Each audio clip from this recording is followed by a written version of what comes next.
जय हिंद साथियों, मैं जीवन प्रजापति स्वागत करता हूं आपका आपके अपने स्टडी चैनल महाभारती क्लासेस में।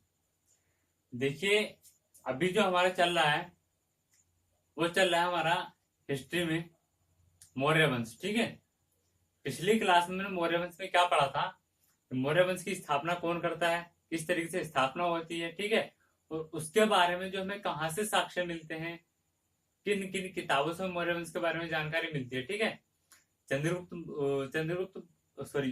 मौर्य के जो गुरु थे चाणक्य, उनके बारे में हमने पूरी जानकारी ले ली थी।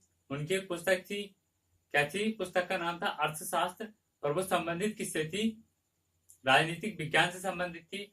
उसके बारे में हमने पूरी जानकारी ले ली थी। उसमें क्या बताया गया था हमें, उसमें बताया गया था राज्य के सत्तांक सिद्धांत के बारे में। ठीक है, और भी काफी सारी जानकारी ली थी। आज हम चलेंगे उससे अगली कड़ी में। कल हमने क्या पढ़ा था, लास्ट में क्या पढ़ा था, लास्ट पढ़ा था हमने चंद्रगुप्त मौर्य के बारे में कि वो जो है कब से जो है अपना जो है शासन जब से वो स्टार्ट होता है। ठीक है, तो देखिए आज वहीं से अपनी अगली कड़ी में जो है जुड़ते हुए चलते हैं। क्या पढ़ लेते हैं चंद्रगुप्त मौर्य के बारे में।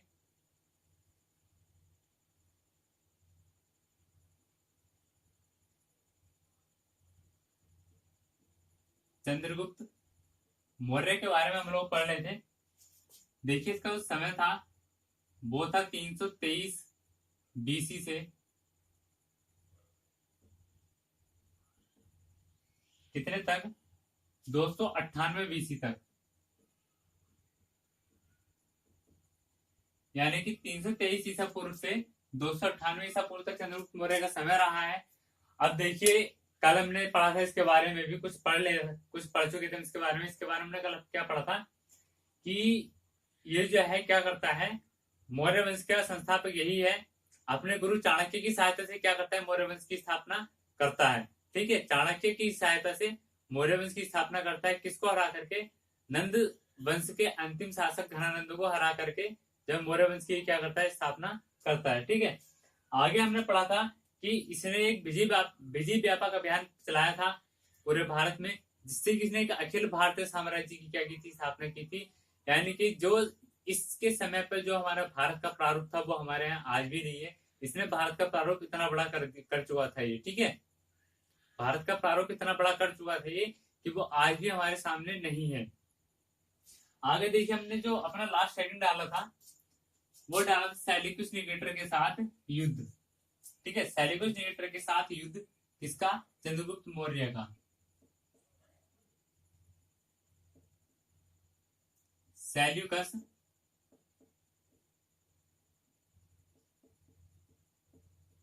निकेटर के साथ कब हुआ था, 305 बीसी में ये युद्ध हुआ था। अब देखिए, सबसे पहली बात यह आती है कि सेल्यूकस निकेटर था कौन। सेल्यूकस निकेटर कौन था, तो सेल्यूकस निकेटर जो था वो एक यूनान का राजा था। कौन, सिकंदर। सेल्यूकस निकेटर यूनान के राजा सिकंदर का क्या था, एक तरीके से उत्तराधिकारी कह सकते हैं। कहां पर, जो हमारे भारत के सीमांत क्षेत्र था तक्षशिला, उसमें जो है इसका किसका, सिकंदर का उत्तराधिकारी के रूप में काम कर रहा था। क्योंकि सिकंदर ने तक्षशिला को जीता था। उस तक्षशिला को जीत करके क्या हुआ था, वापस जा चुका था। वहां पर क्या हुआ था, जब वो वापस गया था तो निकेटर को, सेल्यूकस निकेटर को वो वहां की जो था शासन सौंप कर चला गया था। ठीक है, तो क्या कह सकते हैं हम, तक्षशिला में क्या सिकंदर का क्या है, एक तरीके से उसका उत्तराधिकारी हम इसको कह सकते हैं। ठीक है, अब देखिए इसके सेल्यूकस निकेटर के बारे में हमें जानकारी मिल गई, क्या था, कहां से आया था। ठीक है, अब आगे पढ़ते हैं। युद्ध किसके साथ हुआ था इसका, चंद्रगुप्त मौर्य के साथ। ठीक है, चंद्रगुप्त मौर्य के साथ किसका, सेल्यूकस निकेटर का युद्ध हुआ था। क्या था युद्ध,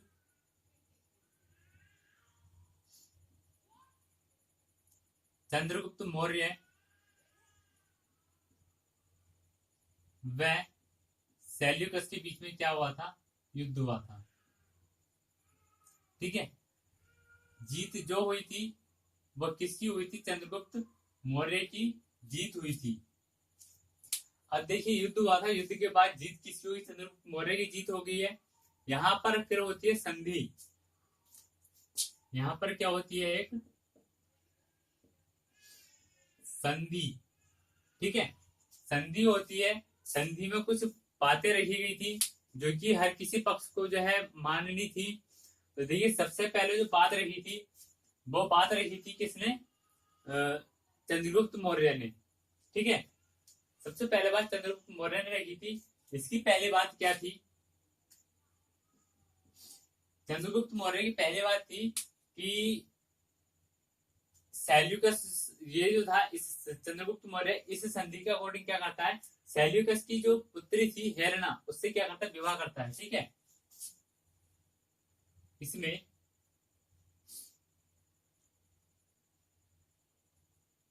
क्या है, चंद्रगुप्त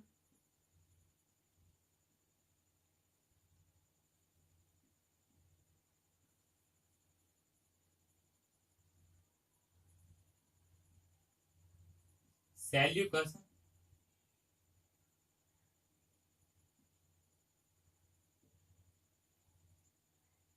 की पुत्री हेलेना से विवाह करता है। ये तो थी इस संधि की पहली शर्त। क्या थी कि चंद्रगुप्त जो है वो किसी सेल्यूकस की पुत्री थी, हेलेना। सेल्यूकस की पुत्री थी क्या, हेलेना, जिससे कि क्या करता है, विवाह कर लेता है। ठीक है, दूसरी शर्त क्या थी इस संधि की, दूसरी शर्त ये थी कि जब विवाह हुआ है तो विवाह के स्वरूप में, विवाह में जो है इसने दहेज के रूप में 4 क्षेत्र मांगे थे। किससे, सेल्यूकस से। किसने, चंद्रगुप्त मौर्य ने। चंद्रगुप्त मौर्य ने 4 क्षेत्र मांगे थे। क्या है, 4 क्षेत्र सेल्यूकस सेल्यूकस ने जो है 4 क्षेत्र चंद्रगुप्त को दिए थे।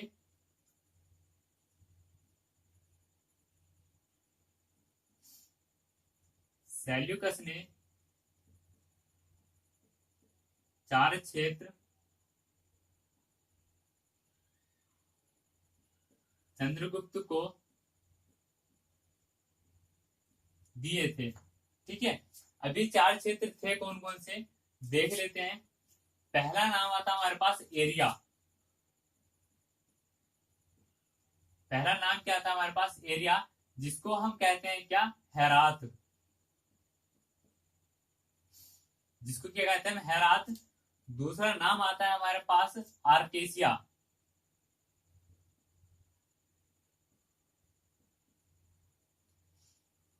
दूसरा नाम क्या आता है, आर्केसिया, जिसको हम बोलते हैं कंधार। तीसरा नाम क्या आता है हमारे पास, जेड्रोसिया।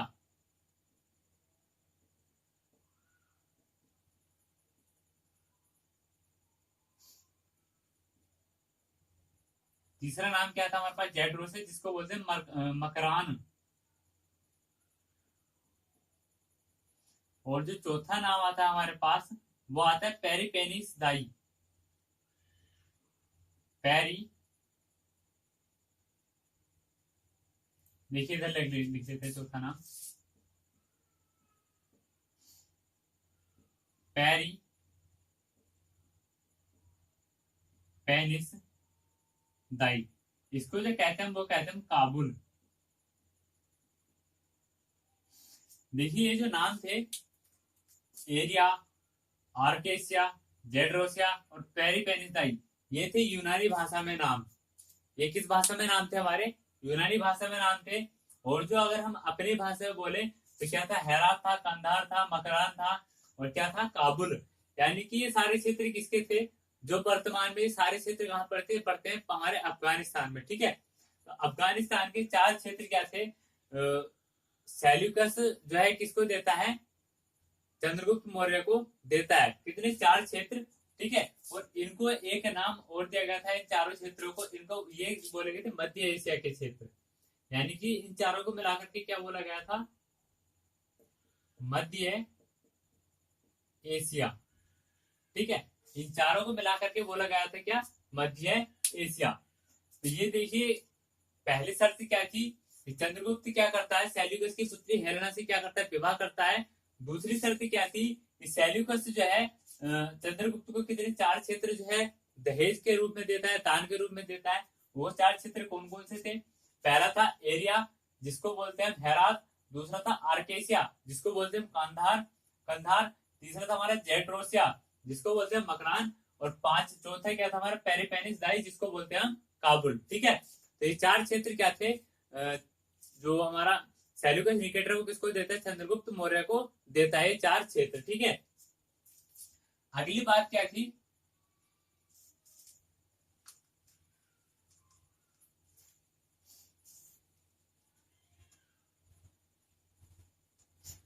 देखिए अगली शर्त क्या थी? अगली शर्त थी, अगली शर्त में क्या बोला गया था कि चंद्रगुप्त मौर्य जो है क्या करेगा? 500 हाथी देगा किसको? सेल्यूकस निकेटर को। ठीक है, तो इसमें क्या था? चंद्रगुप्त मौर्य ने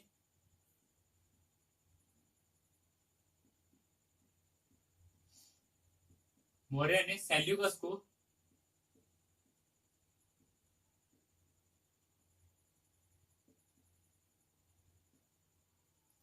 500 हाथी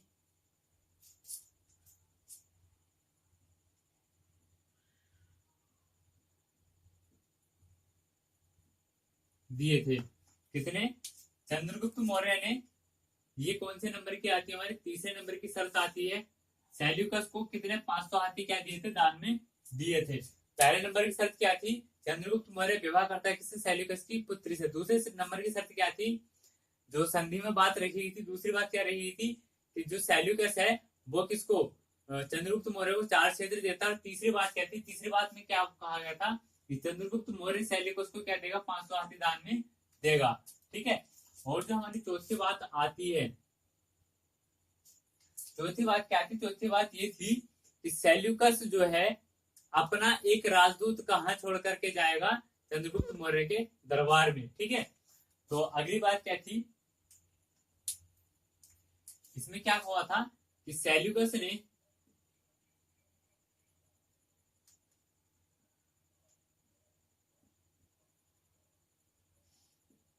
मेगास्थनीज को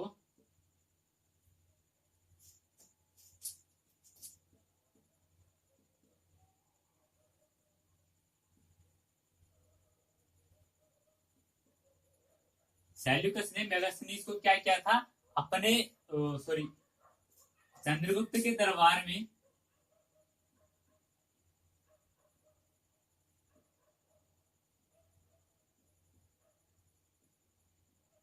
चंद्रगुप्त के दरबार में राजदूत नियुक्त किया था, या फिर राजदूत के रूप में छोड़ा था।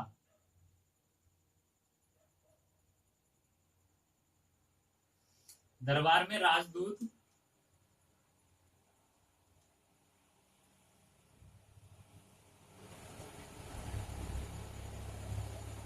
बनाकर भेजा था। किसको? अब देखिए चौथी बात क्या थी? सेल्यूकस निकेटर ने मेगास्थनीज नामक एक व्यक्ति था जिसको चंद्रगुप्त के दरबार में क्या करके भेजा था? राजदूत बना करके भेजा था। ठीक है, तो ये थी इसकी 4 बातें। जो संधि हुई थी, संधि में 4 बातें हुई थी। अब देखिए आगे पढ़ते हैं। ये जो मेगास्थनीज है, इस व्यक्ति के बारे में हमें पढ़ना पड़ेगा। क्यों? क्योंकि इसका भी एक चंद्रगुप्त के जो है जीवन का, जो चंद्रगुप्त का शासन था उसमें एक अहम रोल था। यानी चंद्रगुप्त के जीवन काल में एक अहम रोल था किसका? मेगास्थनीज का। ठीक है, तो आगे हम पढ़ेंगे मेगास्थनीज के बारे में। ये तो बात रही थी हमारी संधि की। जो संधि हुई थी, संधि में 4 बातें क्या क्या हुई थी ये हमने भी पढ़ी है। अब पढ़ेंगे मेगास्थनीज के बारे में। तो देखिए मेगास्थनीज के बारे में क्या पढ़ेंगे? ये क्या था? हेडिंग डालेंगे मेगास्थनीज।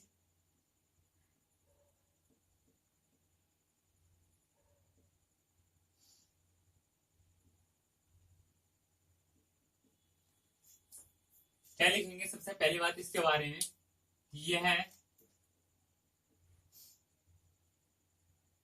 चंद्रगुप्त के दरबार में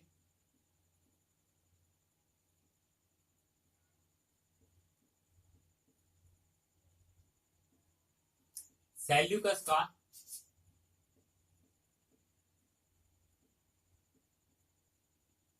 सेल्यूकस निकेटर का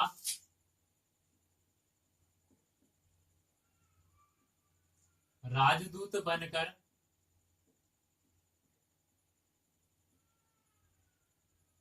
रहता है। क्या है? मेगास्थनीज क्या चंद्रगुप्त के दरबार में सेल्यूकस निकेटर का क्या राजदूत बनकर के रहता है। ठीक है। और दूसरी बात यह है इसके बारे में कि इसने जो तक्षशिला विश्वविद्यालय से क्या किया, शिक्षा ग्रहण की है। इसने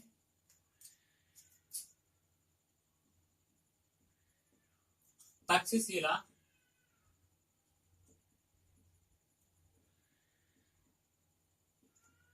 विश्वविद्यालय से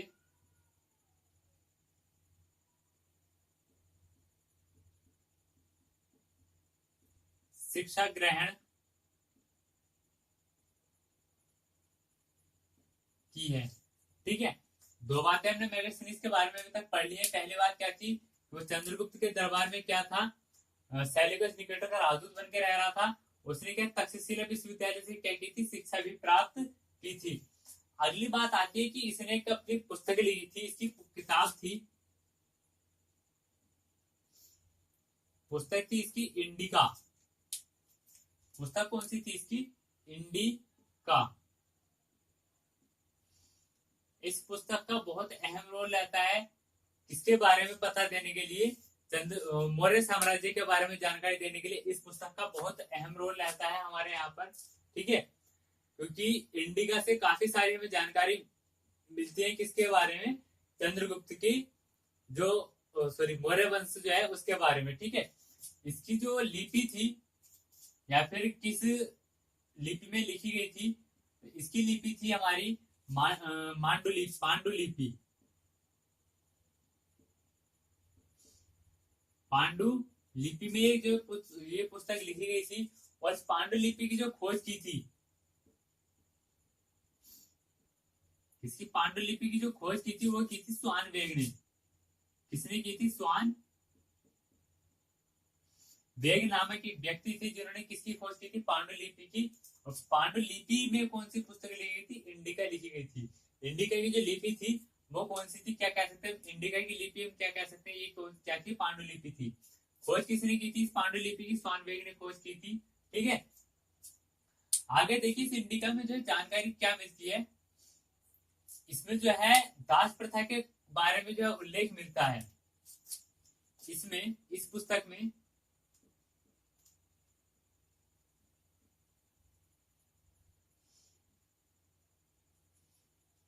क्या लिख देते? दास प्रथा के बारे में हमें जो है उल्लेख मिलता है।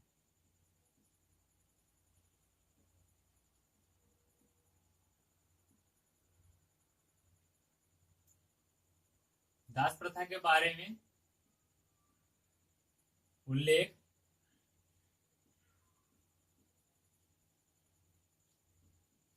मिलता है। अब देखिए दास प्रथा क्या है, एक तरीके से लोगों को अपने अधीन बना लेना, अपना जो है एक तरीके से क्या, लोगों को अपने अंडर में कर लेना, उनसे जबरदस्ती काम करवाना या फिर अपना दास बना लेना, कुछ पैसे देकर उनको खरीद लेना, ये क्या थी उस समय की दास प्रथा थी। ठीक है। तो दास प्रथा के बारे में कहां से जानकारी मिलती है? हमें इंडिका से जानकारी मिलती है। ठीक है। इसमें कितने प्रकार के दासों के बारे में वर्णन किया गया है? इसमें क्या 9 प्रकार के दासों के बारे में वर्णन किया गया है। कितने? 9 प्रकार के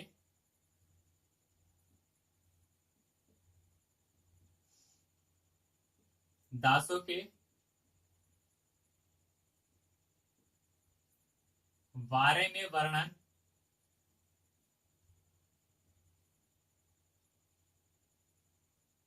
किया गया है। कितने प्रकार के दासों के बारे में वर्णन किया गया? 9 प्रकार के। अब अलग अलग तरीके के दास थे जिनके बारे में किसने बताया है? मेगास्थनीज ने बताया अपनी पुस्तक किसमें? इंडिका में। ठीक है। अलग अलग तरह के दास थे जिसके बारे में मेगास्थनीज ने बताया अपनी पुस्तक इंडिका में। ठीक है। और इसने मेगास्थनीज ने जो है एक नाम और दिया था एक शहर का,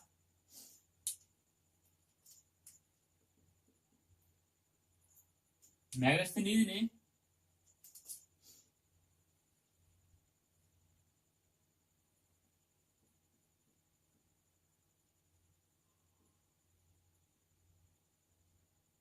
मेगास्थनीज ने इसको पाटलिपुत्र का नाम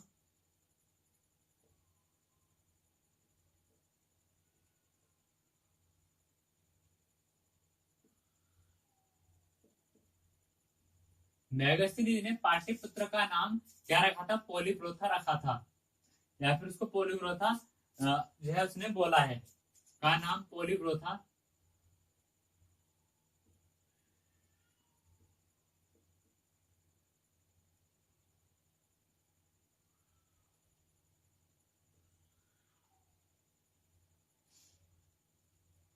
क्या देखिए, मेगास्थनीज ने पाटलिपुत्र का नाम क्या रख दिया था? पोलीग्रोथा रखा था। ठीक है, एक नाम शहर का भी इसने चेंज किया था, किसका? पाटलिपुत्र का क्या रखा था? पोलीग्रोथा। ठीक है, तो ये बात थी हमारी अभी तक किसके? मेगास्थनीज के बारे में। क्या कि वो क्या कौन व्यक्ति था? वो था सेल्यूकस निकेटर का राजदूत, और कहाँ पर रह रहा था वो? चंद्रगुप्त के दरबार में। ठीक है, दूसरी बात क्या, उसने शिक्षा कहाँ से ग्रहण की थी? भारत में रह, मतलब भारतीय बोलचाल या भारतीय शिक्षा के बारे में अगर उसकी जानकारी लेते हैं तो उसने तक्षशिला विश्वविद्यालय से भारत में जो है शिक्षा प्राप्त की थी। उसके बाद उसने अपनी एक पुस्तक ली थी, पुस्तक का नाम था इंडिका। इंडिका की जो लिपि थी वो कौन सी थी? पांडुलिपि। पांडुलिपि की जो खोज किसने की थी? किसने? स्वानवेग ने की थी। ठीक है, इस इंडिका में जो वर्णन मिलता है वो किसके बारे में मिलता है? दास प्रथा के बारे में जानने के लिए मिलता है। और इस इंडिका में कितने 9 प्रकार के दासों के बारे में भी बताया गया है। और आगे क्या कि मेगास्थनीज ने क्या है? पाटलिपुत्र शहर का नाम क्या रख दिया था? पोलीग्रोथा रखा था। ठीक है, तो ये तो रही बात मेगास्थनीज के बारे में या उसकी पुस्तक के बारे में। ठीक है, यहां से अक्सर क्वेश्चन बनता है।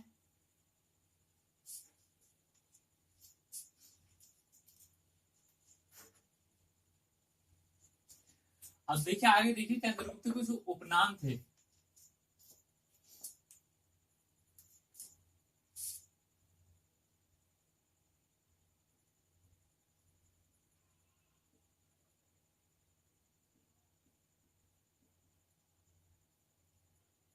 चंद्रगुप्त के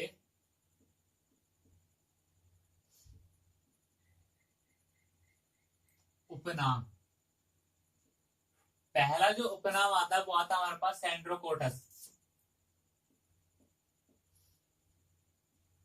सैंड्रोकोटस पहला उपनाम आता है।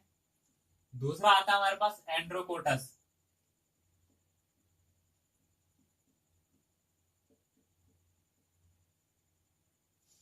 दूसरा क्या आता है? एंड्रोकोटस। और तीसरा क्या आता है? सैंड्रोकोप्टस।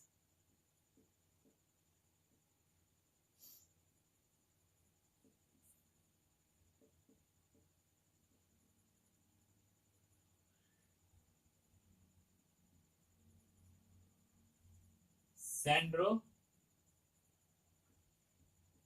क्या है? हमारा तीसरा नाम है। ठीक है, ये जो तीनों नाम है, ये तीनों नाम है क्या इसके? यूनानी।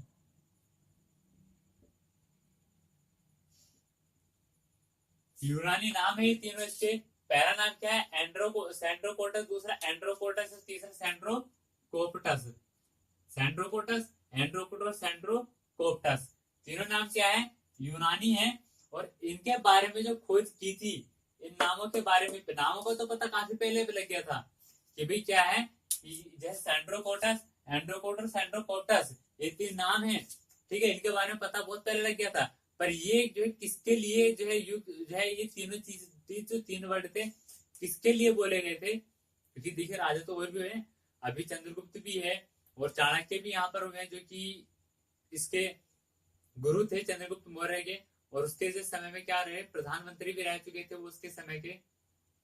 ठीक है, या फिर आगे जो है बिंदुसार भी जो है राजा हुआ है, और फिर अशोक भी राजा हुआ। तो इन तीनों चारों में से किसके लिए वर्ड यूज किए गए थे? इसके बारे में जो खोज की थी वो की थी विलियम जॉनसन ने।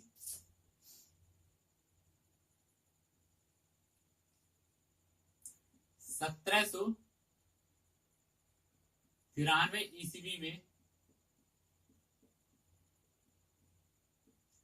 विलियम जॉनसन ने पुष्टि की।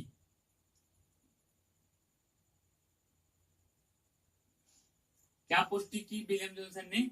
ये जो तीनों नाम है, सैंड्रोकोटस, एंड्रोकोटस, सैंड्रोकोप्टस, किसके नाम है? ये तीनों नाम किसके? चंद्रगुप्त मौर्य के ही हैं। ठीक है, अब देखिए यहां से अब आगे अगर हम देखते हैं तो इसका जो राज्य था बहुत ही विशाल राज्य इसका बन चुका था। किसका? चंद्रगुप्त मौर्य का राज्य बहुत ही ज्यादा विशाल हो चुका था इस समय तक। ये नाम लिख लीजिएगा।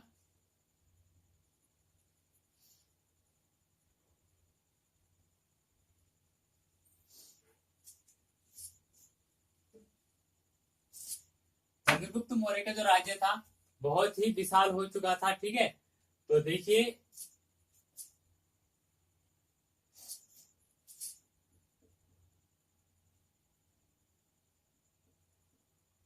चंद्रगुप्त का राज्य पश्चिम में कहा था? पश्चिम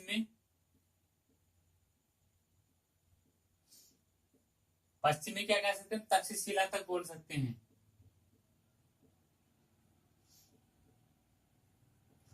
पश्चिम में तक्षशिला, ठीक है, और पूर्व में बांग्लादेश,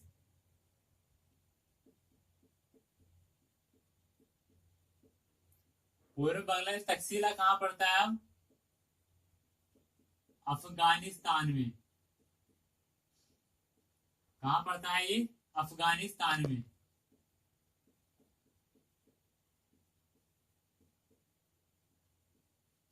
ठीक है, पश्चिम में तक्षशिला, पूर्व में बांग्लादेश तक। और जो अगर हम उत्तर की बात करें, उत्तर में कहा? कश्मीर। ठीक, और अगर दक्षिण में बात करें तो दक्षिण में कर्नाटक तक।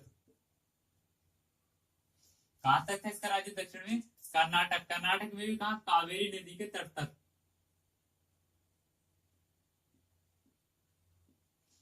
कावेरी नदी के तट तक। अब देखिए कितना विशाल साम्राज्य था इसके समय पर हमारा भारत का, कितना बड़ा प्रारूप था, कितना बड़ा हम इसको बोल सकते हैं भारत का प्रारूप। देखिए कहा पश्चिम में हैरा जो है अफगानिस्तान से लेकर के पूर्व में कहां तक? बांग्लादेश तक। ठीक, और उत्तर में कहा? कश्मीर से लेकर दक्षिण में कहां तक? कर्नाटक तक। ठीक है, तो इतना बड़ा साम्राज्य हमारे भारत जो है उस इसके समय पे इतना बड़ा जो भारत था हमारा, जितना कि आज भी नहीं है अगर कंपेयर की जाए तो। ठीक है, अब देखिए बात आती है कि इसके अंतिम समय की। ठीक है, तो चंद्रगुप्त मौर्य के अंतिम समय की बात आती है तो क्या है इसमें कि इसके अंतिम समय के बारे में जो हमें जानकारी मिलती है वो मिलती है जैन साहित्य से। किससे? चंद्रगुप्त मौर्य के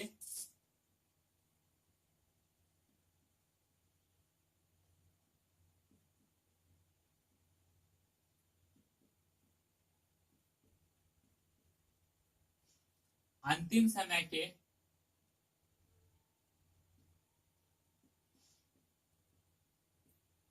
बारे में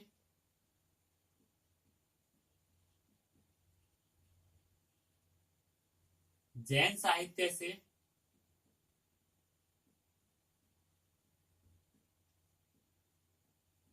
जानकारी मिलती है। अब देखिए अंतिम समय क्या है कि इनकी मृत्यु जैसे सीमित आ चुकी थी किसकी? चंद्रगुप्त मौर्य की। ठीक है, तो उसके बारे में किससे जानकारी मिलती है कि जब इनकी मृत्यु हुई थी, कहाँ हुई थी, किस तरीके से हुई थी, किसके समय पर हुई थी, किसके साथ में हुई थी, उन सब बातों के बारे में जानकारी कहाँ से मिलती है? हमारे जैन साहित्य से। ठीक है, तो क्या है कि ये अपने अंतिम समय में कहा थे? एक दक्षिण भारत में एक स्थान था श्रवणबेल गोला। ठीक है, तो वहां पर ये अपना अंतिम समय व्यतीत करते हैं।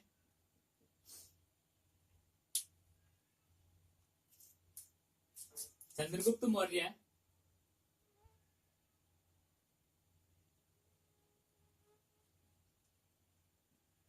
अपने अंतिम दिन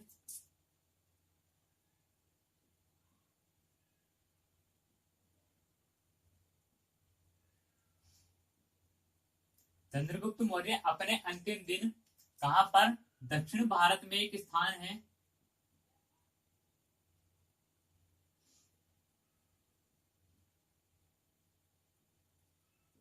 श्रवणबेलगोला।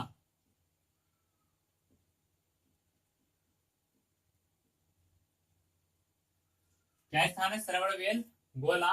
जहां पे ये क्या करते हैं, अपने अंतिम दिन क्या करते हैं, व्यतीत करते हैं। ठीक है,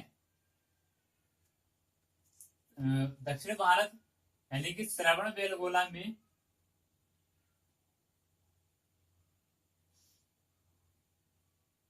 व्यतीत करते हैं। ठीक है, अब देखिए बात आती है कि इनकी मृत्यु किसके, और व्यतीत भी किसके साथ करते हैं, व्यतीत श्रवण बेलगोला में भद्रबाहु, जैन मुनि भद्रबाहु के साथ व्यतीत करते हैं। ठीक है, जैन मुनि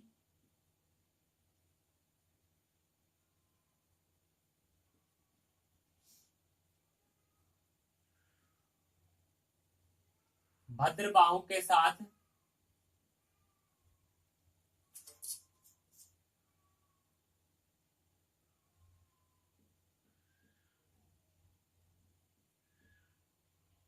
व्यतीत करते हैं। ठीक है, तो देखिए क्या है, चंद्रगुप्त मौर्य क्या है, अपने जो अंतिम दिन थे वो कहां पर, दक्षिण भारत में एक स्थान है श्रवणबेल गोला, जहां पर उनके साथ एक व्यक्ति और थे, कौन थे, जैन मुनि भद्रबाहु। भद्रबाहु एक जो है संप्रदाय के, और जो है जो जैन धर्म में दो संप्रदाय थे, एक श्वेतांबर था, एक दिगंबर। तो ये क्या थे, दिगंबर संप्रदाय के क्या थे, एक तरीके से संस्थापक माने जाते हैं, या फिर उसके प्रवर्तक माने गए कौन, भद्रबाहु। ठीक है, तो इनके साथ ही अपने अंतिम दिन व्यतीत करते हैं। ठीक, आगे बात आती है इनकी मृत्यु की। तो इनकी जो मृत्यु होती है,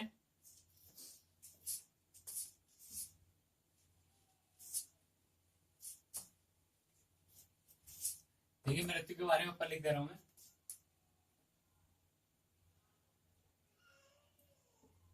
मृत्यु, मृत्यु जो होती है वो होती है इनकी संलेखना विधि से, जैन धर्म की संलेखना विधि से।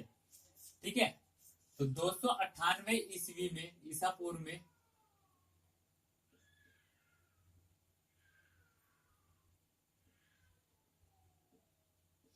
298 ईसा पूर्व में जैन धर्म की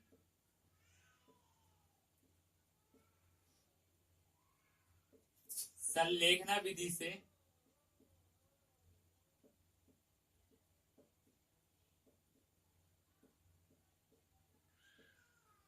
अपने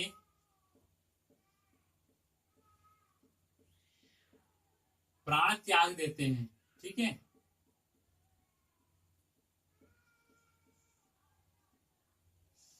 अब देखिए संलेखना विधि क्या है, अभी जब मैंने जैन धर्म पढ़ाया था उसमें भी बताया था संलेखना विधि क्या है।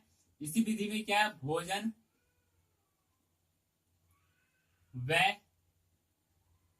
पानी का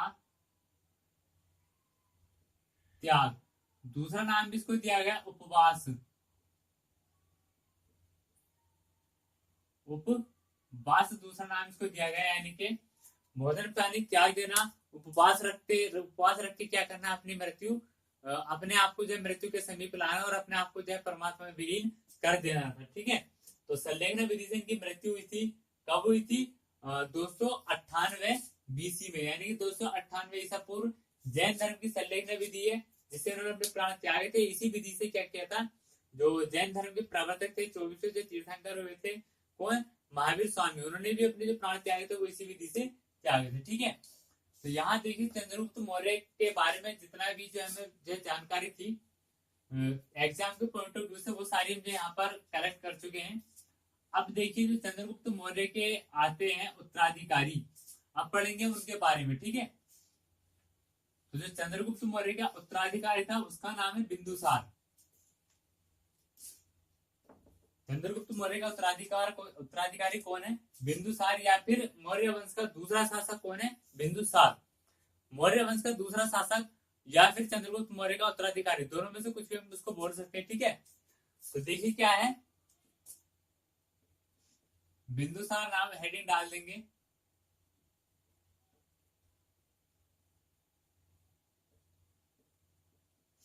बिंदुसार क्या है कि ये जो है चंद्रगुप्त का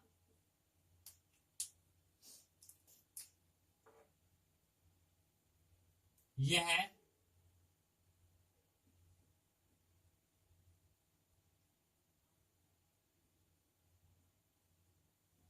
चंद्रगुप्त का पुत्र वह उत्तराधिकारी था। क्या, कौन? बिंदुसार चंद्रगुप्त का क्या था? पुत्र भी था, और उसका उत्तराधिकारी भी कौन बना है? यही बना है। ठीक है, अक्सर पुत्र ही क्या बनते हैं? उत्तराधिकारी बनते हैं। जो गद्दी थी, राजगद्दी थी, यहाँ पर वंशानुगत चल रहा है, जो राजा का सिस्टम है, तो क्या पुत्र ही अपने पिता की क्या करेगा? गद्दी पर बैठेगा। ठीक है, तो ये प्रथा पहले से चली आ रही थी, वही आगे चली है। अब देखिए, इसको जो है, जो यूनानी लेखक थे, उन्होंने कुछ नाम दिए थे, या फिर इसके उपनाम भी कह सकते हैं। उपनाम, पहला नाम आता अमित्रोचैट्रस।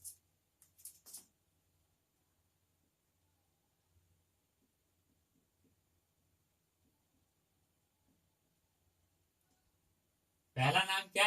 अमित्रो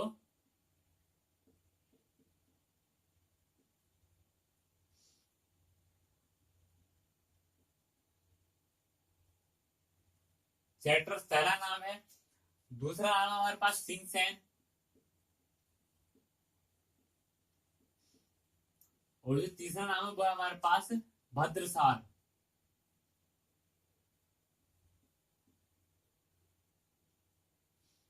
ठीक है, तो ये तीन नाम इसके सुनने के लिए मिलते हैं, किसके? बिंदुसार के। ये जो पहला नाम है, कौन सा? आमित्रो चैटर्स, ये जो है यूनानी नाम है इसका। इसके नाम किसने दिया? यूनानी लेखकों ने।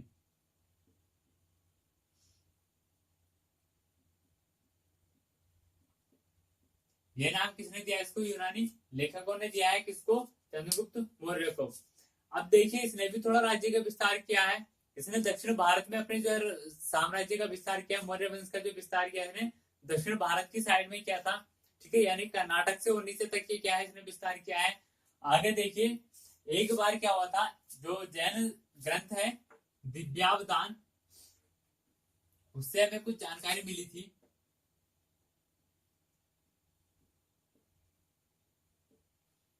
जैन ग्रंथ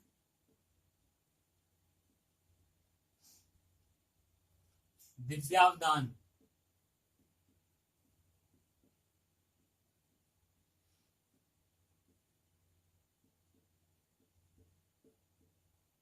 जैन ग्रंथ दिव्यावदान के अनुसार क्या था? तक्षशिला में 2 बार विद्रोह हुआ था। कहां पर? तक्षशिला में।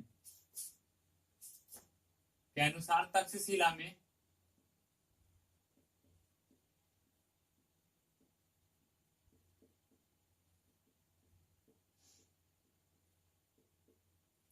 2 बार विद्रोह हुआ।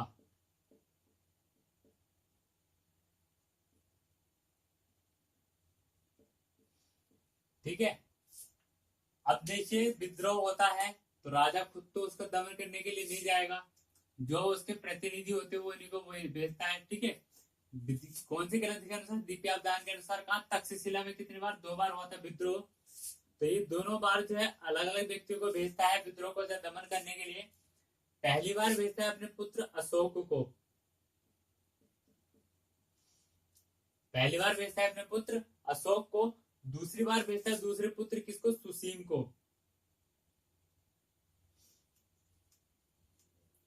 दूसरी बार सुसीम को भेजता है, पहली बार किसको भेजता है?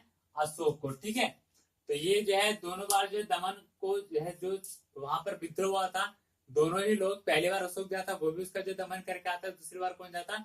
सुसीम जाता, वो भी क्या करके आता है? उसका दमन करके आता है। ठीक है, देखिए आगे थोड़ी सी जानकारी और लेते हैं इसके बारे में। इसके यूनान से किस तरीके के संबंध थे? क्योंकि यूनान का इस समय पर जो यूनानी शासक थे, उनका हमारे यहाँ जो भी ये शासक जो इस समय पर जो साम्राज्य चल रहे इनसे क्या थे? या तो संबंध अच्छे थे, पर इस समय आके संबंध अच्छे थे, पहले संबंध अच्छे नहीं थे, क्योंकि सेल्यूकस जो क्या करता है? चंद्रगुप्त मौर्य से लड़ाई करता है, युद्ध करता है, तो उसके बारे में जानकारी मिलती है। पर उसके बाद से क्या होते? संबंध सुधरते किसी यूनानियों से। तो देखिए, इसके जो थे बिंदुसार के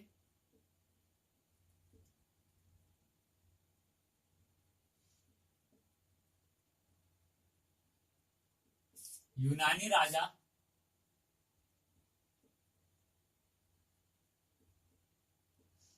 डायमेकस फर्स्ट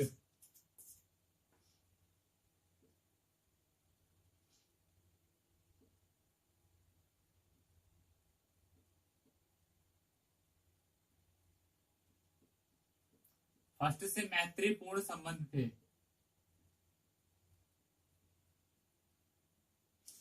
मैत्रीपूर्ण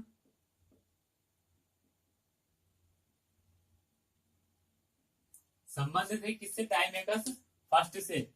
यूनान का राजा था डाइमेकस फर्स्ट, ठीक है। अब देखिए ये क्या करता है, डाइमेकस की जो है इसके दरबार में क्या है, सॉरी राजा एंटियोक्स प्रथम था, राजा एंटियोक्स प्रथम था।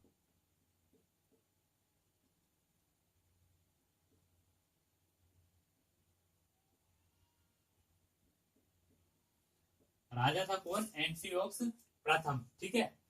ये क्या करता है, एंटियोक्स प्रथम भी इसके दरबार में क्या भेजता है, अपना एक राजदूत भेजता है, ठीक है। राजदूत भेजता है कहां पर? ये बिंदुसार के दरबार में।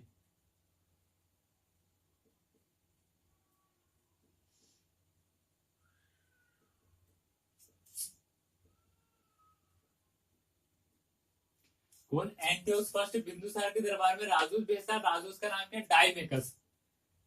राजदूत का नाम क्या है? डाइमेकस,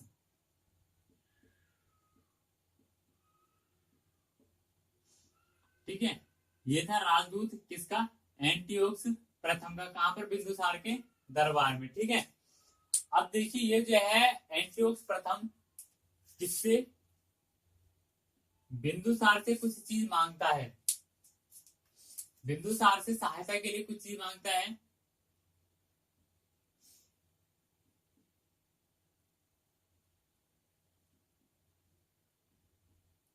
एंटियोक्स फर्स्ट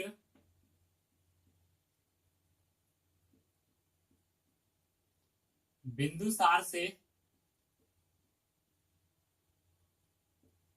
सहायता के रूप में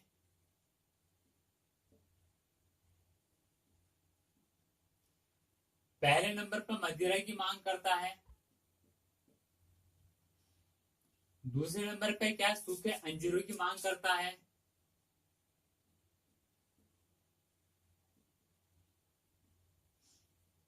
और तीसरे नंबर पे किस चीज की मांग करता है? ये तीसरे नंबर पे मांगता है एक दार्शनिक को, एक दार्शनिक की भी मांग करता है, ठीक है। तो ये क्या करता है, इन सब चीजों की क्या करता है, इससे मांग रखता है। कौन? एंटियोक्स फर्स्ट। एंटियोक्स फर्स्ट क्या है? बिंदुसार से किसके? मदिरा, सूखे अंजीर और दार्शनिक, इन तीनों चीजों के बारे में क्या करता है? मांग करता है। अब आगे देखिए क्या होता है कि इसका भी जो है अंतिम समय आ जाता है। इसका जो समय रहा था वो रहा था 298 बीसी से 298 बीसी से 273 बीसी तक, 273 बीसी तक किसका समय रहा था? ये बिंदुसार का समय, ठीक है। यानी कि 298 ईसा पूर्व से 273 ईसा पूर्व तक बिंदुसार जो शासन करता है। अब देखिए इसका भी आता है अंतिम समय, तो इसके बारे में क्या कहा जाता है कि यह है आजीवन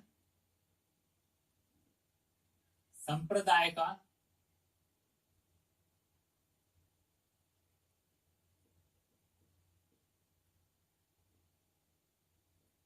व्यक्ति था।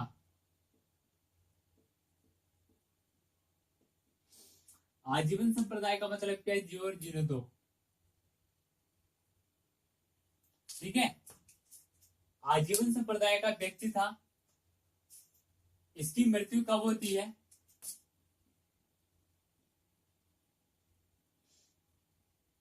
मृत्यु रहती है इसकी 273 ईसा पूर्व में, ठीक है। तो देखिए बिंदुसार के बारे में मैंने आज जानकारी लिया कुछ, चंद्रगुप्त मौर्य के बारे में जानकारी ली है। चंद्रगुप्त मौर्य का जो युद्ध हुआ था एंड सेल्यूकस निकेटर से हुआ था, ठीक है। उसके बाद उसने जो अपना एक राजू छोड़ा था उसके दरबार में, जिसका नाम मैगसेनिस था, उसकी पुस्तक थी इंडिका, उसके बारे में हमने पढ़ा, ठीक है। आगे हमने बिंदुसार के बारे में पढ़ा, बिंदुसार ने कितना जो है उसका प्रसार किया अपने राज्य का, कहा दक्षिण भारत में प्रसार किया था, ठीक है। इन सब चीजों के बारे में हमने आज की क्लास में अपना पढ़ा है। अब जो अगला हम पढ़ेंगे वो पढ़ेंगे अशोक सम्राट।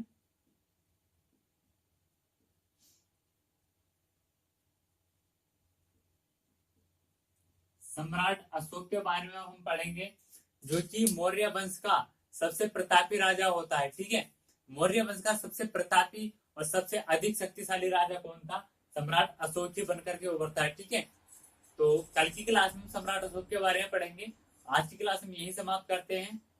देखिए, पिछली क्लास में जो मैंने पढ़ाया था उसका लिंक मैं इस क्लास के जो वीडियो का डिस्क्रिप्शन बॉक्स होगा उसमें आपको प्रोवाइड करवा दूंगा। ठीक है, और अगर हमारी क्लास आपको अच्छी लगी हो तो लाइक और शेयर जरूर कर दीजिएगा, और चैनल को भी सब्सक्राइब कर दीजिए, जिससे कि आपको हमारे कोई भी वीडियो हो वो आपके पास तक पहुंच जाए। ठीक है, और नोटिफिकेशन जो बेल आइकन है उसको भी दबा दीजिएगा। ठीक है, तो आज की क्लास में यही समाप्त करते हैं। मिलते हैं अगली क्लास में, तब तक के लिए जय हिंद।